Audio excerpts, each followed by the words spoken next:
Let's get more on the Fed, potential move in rates, how it may play out in the market. Our next guest is in charge of corporate credit at Goldman Sachs, advising America's biggest companies on their multi-billion-dollar financings. Jonny is here, Goldman Sachs Global Head of Investment Grade Debt. Welcome. Good morning. Thanks for having me. What do you expect? No change. I think that the outlook is simply too uncertain from a government policy perspective. I think if I'm Chair Powell today, then given the data has been fairly benign as of late, I'm in no hurry to do anything. And given the mosaic of potential policy outcomes that could drive inflation and growth over the next several weeks and months, if I'm a betting man, I'm going to say he's going to take a watching brief, see how this develops and see what the impacts are. Right. I mean, I highlighted tariffs as one of the big wild cards on inflation. Bond market is trading tariffs as inflationary. Correct. Is that right?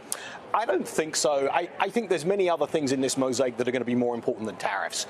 Tariffs tend to occupy a lot of column inches, a lot of chat in the market overall, a lot of airtime. But overall, I'm not so sure that we should be as focused on tariffs as a risk as perhaps the market is. And the reason for that is that, firstly, it's a one and done, as opposed to a continuous bleed through into Well, we don't know prices. exactly, right? Likely it's a one and done. Either way, it's a step function as opposed to a excess demand-driven level of inflation.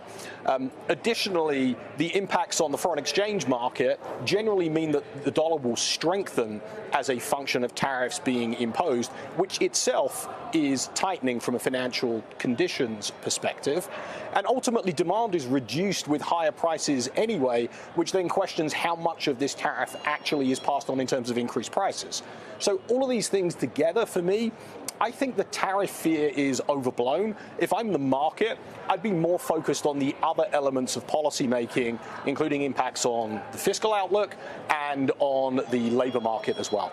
Labor market being deportations and the like? Yeah, I think it's deportations, and I think it's probably also the fear of deportations as well, because I think that probably stops those that are here on an unauthorized basis showing up for work, and it makes employers nervous to have those employees show up to work as well.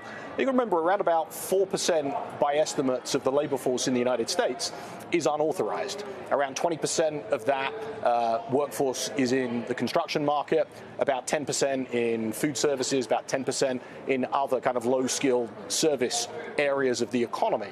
So if we start to see an absence of workers in that aspect of the economy, then sure, wage price inflation, I think, starts to become very much on the front burner.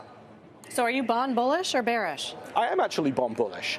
I think that certainly when we were at 480 a couple of weeks ago, I think the market was pricing to worst on all of these factors.